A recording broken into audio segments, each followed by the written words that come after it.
Matthew P. Canepa is professor and Elahi Omidyar Mir Djali Presidential Chair in Art History and Archaeology of Ancient Iran at the University of California, Irvine.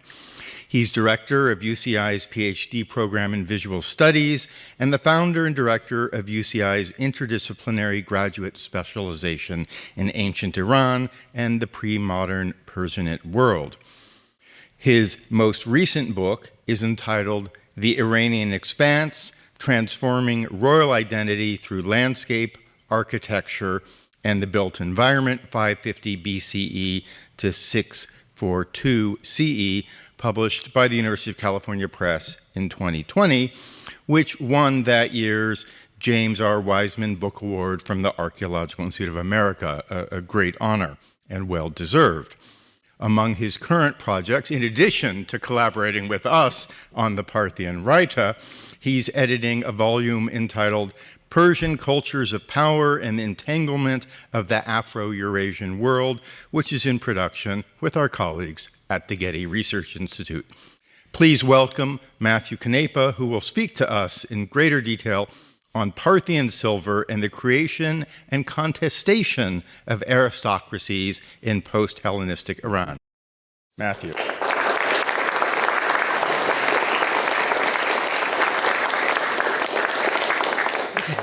Thank you, Ken, for that very warm introduction. And of course, thank you to Rahim for inviting me up north. And I always enjoy coming up here.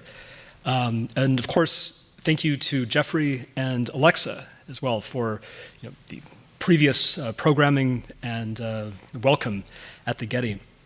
So to put this presentation into context, I need to begin by simply stating that Parthian silver has been my obsession for a while now, one that Ken, Sarah, Jeffrey, and Robert Rollinger, who had the office next to me in the Getty, all know. So this began while working with the collection at the Getty in preparation of the incredible exhibition now open at the Getty Villa. And as Sarah mentioned, the Getty holds the world's largest and most important collection of Parthian silver. With the sufferance of the curators, I've been endeavoring to restudy these objects, including reading all of the inscriptions, discovering new ones, reevaluating their technical details, and charting new ways forward to understand their socio-cultural and political function. Much of what I present today derives from my work and my related contributions to the exhibition. And I want to thank the curators and conservators at the Getty for making this possible, including Jeffrey Spear, Sarah Cole, Ken Lopatin, and Suzanne Gainsica. Historians who work primarily from textual evidence often lament the dearth of surviving evidence for the Arsacid period. Parthian silver, however, represents one of those rare instances in which one can experience the marvels of the Arsacid court unmediated. Rivaled only by the architecture and objects excavated at the Arsacid dynasty's ceremonial center at Nisa, the corpus of Parthian silver vessels affords a view of the power and refinements of royal and aristocratic culture, only hinted at through Greek and Roman mediation in the literary sources. Moreover, with regards to the topic of this paper, they are a material testament to the entangled politics, tastes, and material cultures that the Arsacids shared with the Seleucids, Greco-Bactrians, and Indo-Greeks, as well as the nomads of the Eurasian steppe. Here, I'll explore the role of precious metal vessels in Western and Central Asia after Alexander as a geopolitical tool, and their material and practical entanglements. Virtually all Parthian silver survives without archaeological context, yet much can be gleaned from the vessels themselves. Their rich decoration offers a complex web of visual correspondences that connect them to a broader narrative of the transformation of Greek art in Hellenistic Asia. Though terse, the Parthian inscriptions, sometimes found chased into the exteriors, provide a direct view of both their original courtly contexts and their afterlives. And there's great potential for future technical research to shed further light on the material and artisanal networks that produce them. I'm personally looking forward to further technical analysis pursued by the conservation team at the Getty. So I want to stress these luxury vessels were not simply utensils for the consumption of wine. They were instruments of statecraft, liturgical instruments, and marks of distinction that articulated relationships of power, status, and identity. Parthian silver vessels played a special role within a system of extraction and redistribution by the royal court of wealth and symbolic capital, either used temporarily at a royal feast or owned and proudly displayed by a grandee at his own table. These objects made their owner's status visible, as did knowing exactly how to hold and use them. From a broader historical perspective, Parthian silver grew from and participated in a transmillennial Iranian courtly tradition that coalesced under the Achaemenids, but one that was also adopted by the Seleucids and transmitted by the Arsacids to the Sasanians and thence to the Islamic world. In what follows in this section, I want to first situate these objects within this deeper historical context in order to better define the continuities and changes in the Parthian period.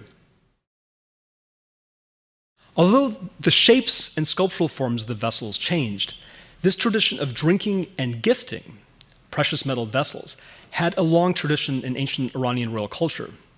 The Achaemenid dynasty gifted such charismatic objects created in court workshops to elites throughout the empire.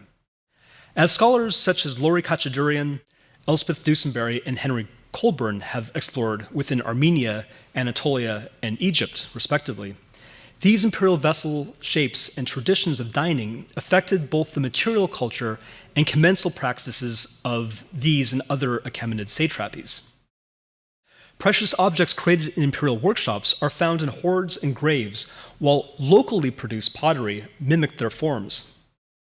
Not only do such objects appear in grave assemblages and hoards from provinces of the Persian Empire, the sculptural program of all Achaemenid palaces portray delegations from its lands, bearing examples of such Persian court vessels, to the imperial center. As a counterpoint to the particular products or animals of their own lands, which they also bear to the Persian king, these objects represent the uniform production of imperial workshops spread throughout the provinces to feed the needs of the Persian court. Showcasing this ability to work within a central Persian court style is, in effect, a visual meta-commentary of unity amidst the diversity of the delegations themselves, and is, of course, paralleled in material form in the very palace architecture itself, which was created by craftsmen from all over the empire, working in the same neoconservative Persian imperial style. These images complement the texts, such as the foundation texts, as a persistent counterpoint to the ideological display of diversity of the peoples of the empire portrayed in the reliefs. Such vessels are carried by at least 12 of the 23 tribute-bearer delegations at Persepolis. And some of these delegations, such as the Lydian delegation, these vessels are borne along with Achaemenid jewelry in Akhenakis, the dagger, which are also destined for the royal treasury for redistribution to elites. In effect, all of these elements were the means by which the Persian court created and maintained its aristocracy, as well as co-opted and turned those on its borderlands, such as in Greece. And these types of bowls appear often as very contentious objects within, for example, Greek texts and even recitations of legal cases. Such vessels and references to wine drinking appear in a wide variety of material and architectural expressions. Perhaps not surprisingly, vessels and wine drinking appear often in objects or structures that act as proxies for a distant or deceased person, such as seals or tombs. Representations of the objects as well as the act of feasting in the Achaemenid manner appear in a wide variety of media, and just like the vessels and acts themselves, they were indexically tied to actual or aspirational elite identity and stood pars pro toto as signaling membership in the Persian imperial elite. While beautiful, these vessels were also utilitarian objects used for banqueting. Dining in the Persian style was a mark not only of refinement but political power, and representations of the objects as well as the act of feasting in this manner appear in a wide variety of media. For example, this banqueting scene from the Nered monument in Achaemenid Lycia, which portrays a local grandee proudly brandishing his Persian raitan and drinking bowl, demonstrating that he's initiated into the intricacies of how to handle these implements, to dine in the Persian manner, just as the ceiling from Ur. The precious metal vessels used at the royal table were symbolic and valued gifts, indexed as they were to the palace and some sort of relationship to the court. So turning now to the Parthian period, after this historical background, a great deal of surviving Parthian silver dates from the 2nd and 1st centuries BC, a period of great power and wealth in the new empire, following the Parthians' rapid conquest of the Iranian plateau and Mesopotamia under Mithridates I.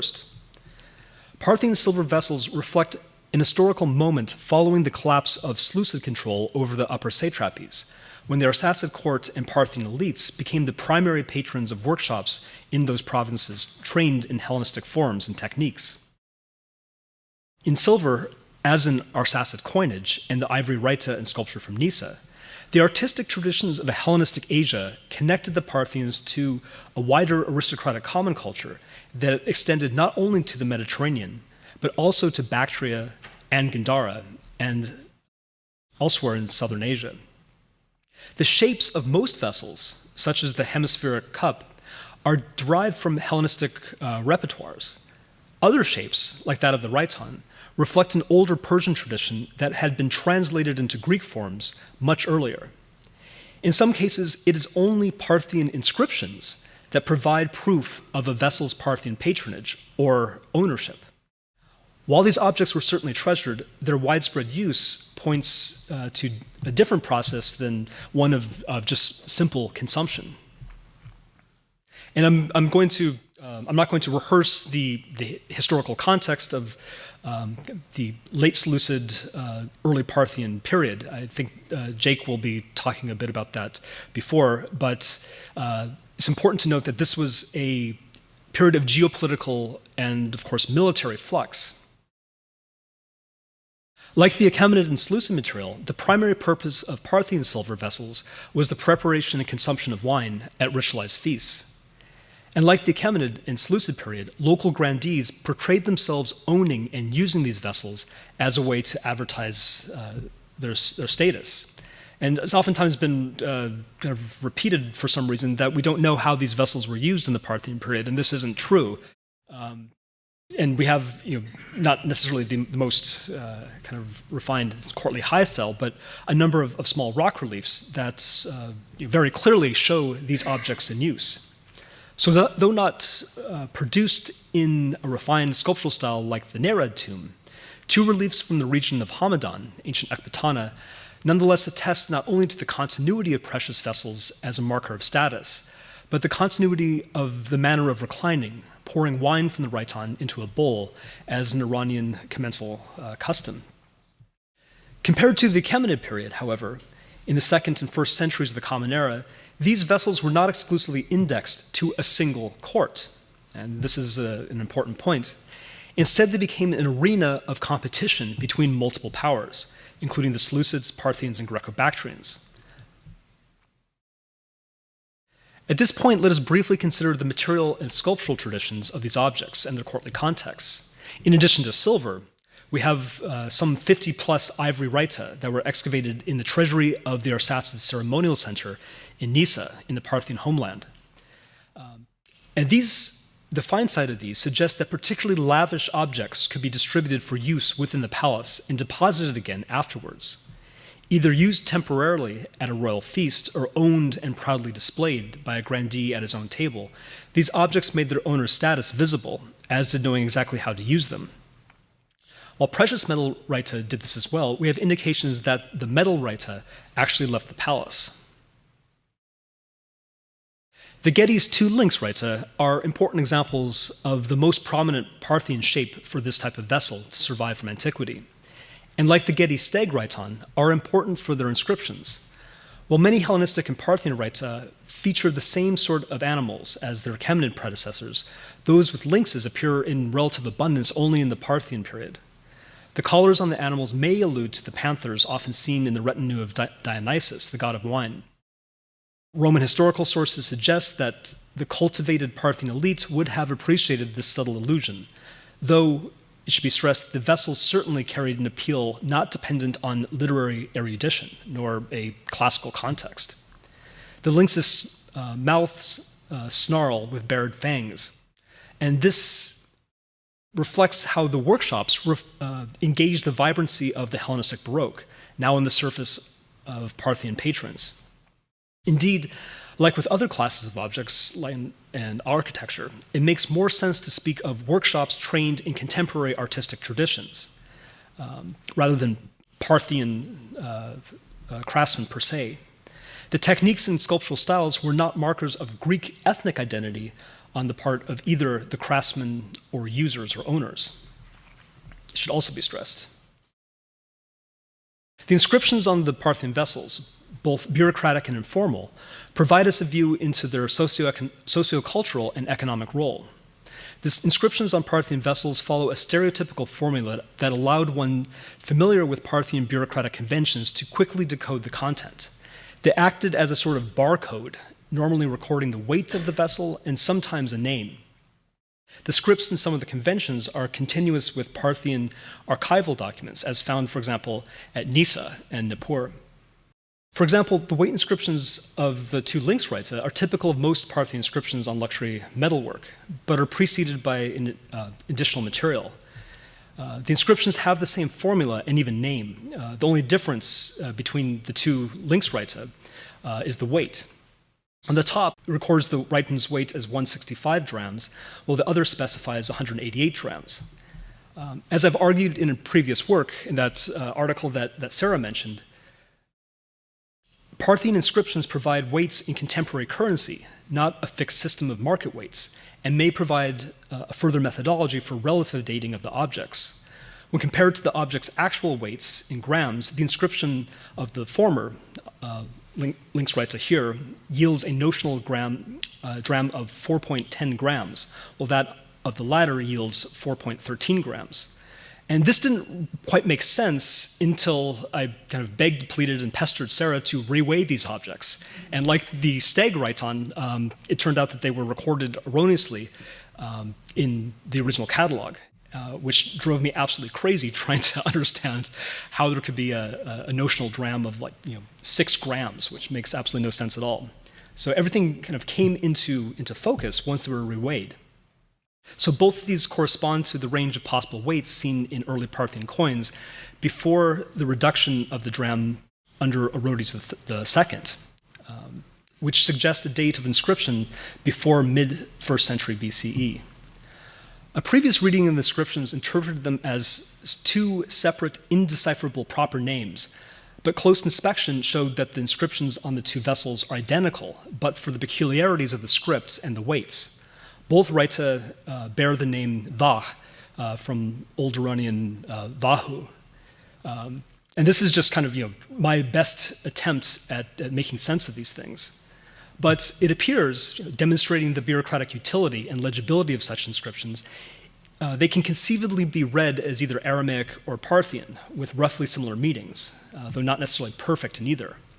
The Aramaic verb can be read as the verb to make, to do, with the sense cause to be done, or as the noun servant. Inscriptional Parthian uses the same word as an Arameogram to represent both the Parthian verb to make, to do, and the word for servant, bandag, in the sense of a noble retainer, though normally with a different additional letter to differentiate.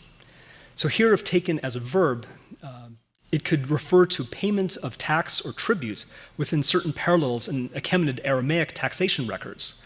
Parthian normally employs verb final syntax, but this could be overridden by the bureaucratic conventions of such formulas. And a bowl in the Getty's collection also contains an identical inscriptional formula, but with a different name. The inscriptions on the Rita were chased over scratches and other marks of wear. This implies that they were added after a period of use and do not refer to the silversmith, as oftentimes has been referred to in the literature, but perhaps rather the taxman. Furthermore, the letter forms and handwriting, in quotes, of the inscribers of the 2 vessels are different, suggesting that the name is not that of the scribe. names connected with Middle Iranian Tarudic inscriptions that indicate weight normally refer to the owner, and in some cases as the recipient of the vessel as a reward, and in others it refers to them as a taxpayer. So providing a solution to this puzzle, a recent technical analysis pursued by Suzanne Gainzika revealed that the two vessels were constructed using identical and rather unique techniques. And the details of these findings are still unpublished, so I won't go into details, but it's important, I think it will be important when they're fully published to explain why they bear the same name but in different hands. The convention of recording weights appears across multiple languages in the post-Achaemenid world. For example, this cup, where the inscription is Greek, the conventions of the abbreviation and weights given in currency are the same as the Iranian material. And given the role of Greek in the Parthian court, here we cannot necessarily posit a Greek owner or craftsman for such objects, just the convention of the bureaucratic apparatus. Other objects have more information and possibly record the deposition of the objects into palace or temple treasuries. For example, the Gedi Steg-Raitan's main inscription was chased into the belly of the vessel.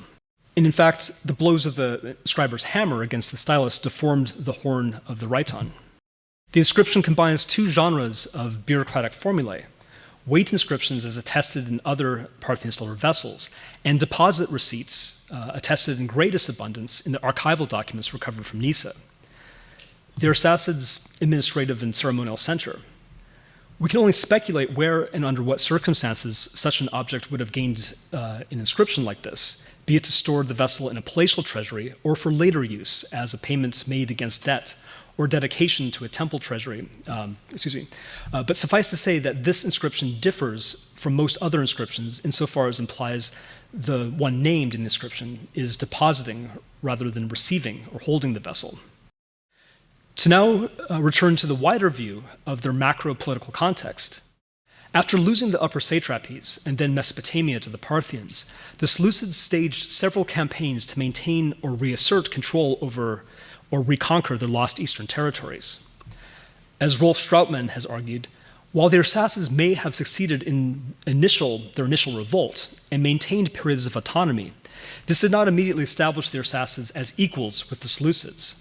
Nor in later decades did their success extinguish Seleucid claims to hegemony over what had been their upper satrapies, even after the Arsacids took Mesopotamia and truly established themselves as an autonomous empire. The Perso-Iranian redistributionary feast was also a crucial part of the Seleucids' ideological arsenal to regain the Iranian plateau. Within the Mediterranean, the Seleucids competed with their Roman and Macedonian rivals to the west and deployed an urban-based, largely Greek repertoire of sacrifices, feasts, musical and athletic games, as well as parades and pageants, some of which could be performed on a colossal scale, such as Antiochus IV's festival at Daphne. In the Levant and Mesopotamia, however, the Seleucids engaged the civic and religious traditions of cities like Babylon and Jerusalem to similar ends. However, when they turned to the Iranian plateau, they competed in Iranian terms, which meant not temple visits or urban processions, but the Iranian regime of extraction, feasting, and gifting. This also provides perspective on the Seleucids' only monumental rock relief in Iran, the wary Heracles of Byzantine, who's taking the place of the rightful Iranian king, in this case the Seleucid king, who not only conquers all, but performatively feasts all. The massive yet unsuccessful campaign of Antiochus VII was the last of the Seleucids' expeditions to retake the lost Seleucid eastern territories, and as observed by Paul Kosman, feasting and precious metal vessels play a central role in accounts of the campaign. While the figures are inflated, when Antiochus VII set forth from Antiochus by Daphne in 131, our sources indicate that he did so with more than double the amount of support staff and camp followers as armed men, including a large corps of cooks and bakers. The presence of artisans adept in creating these vessels would not have been out of place in this retinue as well. He marked his departure with an enormous banquet, and every day on campaign, the king would host a massive feast for the army, mobile court, and local elites. The twin regimes of feasting and distributing gifts, as well as display of military power, were deployed to complement methods to undermine the stability of the Arsacid Empire.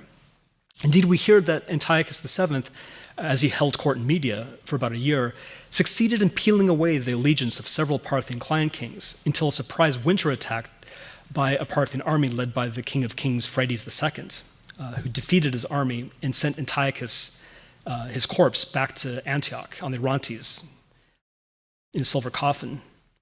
Whether there's a causal relation or not, this drama took place in the same region where those small Parthian rock reliefs appear, which portray aristocrats brandishing court silver. And this has often been portrayed as a tale of hubris, but Antiochus VII's campaign was remarkably successful, contextualized within the political culture of post-Seleucid Mesopotamia and the Iranian plateau. So the objects thus reflect these intertwined and entangled court and material cultures. As they came to power, Seleucid kingship was, in effect, the supreme royal idiom in the Iranian world, a heritage that the Arsacids eventually claimed, as the Seleucid anchor in Nisa's Metopes attests most vividly. Far from ushering in an unambiguous revival of Persian royal traditions, they formulated their claims to kingship using the architectural trends developed by the Seleucids and Greco-Bactrians. This bowl is one of 3 vessels with the anchor and dolphin motif in the Getty's collection, and it would have been familiar to viewers in Iran as the dynastic emblem of the Seleucid dynasty, but one whose legacy the Arsacid dynasty claimed. Shapes derived from Achaemenid precursors were likely already common in Seleucid metalwork. Yet, when we see them in the Parthian period, this is not so much a revival of the ancient Persian tradition, but rather an engagement with this contemporary tradition, one that we see in Greco-Bactrian material as well.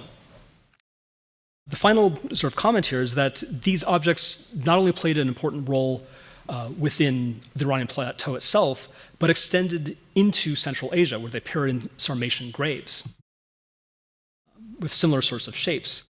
A region that also yields relatively great amount of Achaemenid silver and later Sasanian silver.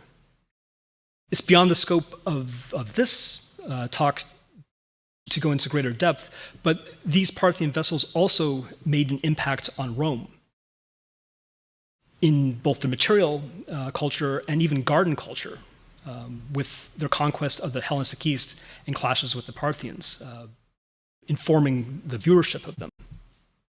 So to conclude, the Perso-Iranian redistributionary feast and precious metal vessels were crucial components in both the Seleucids and Parthians' ideological arsenal to hold and reconquer the Iranian plateau. As they expanded their ambitions, the Arsacids strategically appropriated elements of Seleucid ruler representation and ritual practice, as well as Hellenistic culture, including art, architecture, and literature, and court practices. Just as Phraates II pressed in the surface the soldiers of Antiochus VII's defeated army to fight against the Saka, the Arsacid court employed workshops that had served the Seleucid court in creating these alluring and charismatic objects. In effect, for the first century of the empire, the Arsacids operated with equal facility within both the Hellenistic and Iranian cosmopolies, and eventually served as a nexus point between the two of them. The material and visual cultures of the Seleucid and early Arsacid empires were thoroughly entangled, as were their elites. Thank you.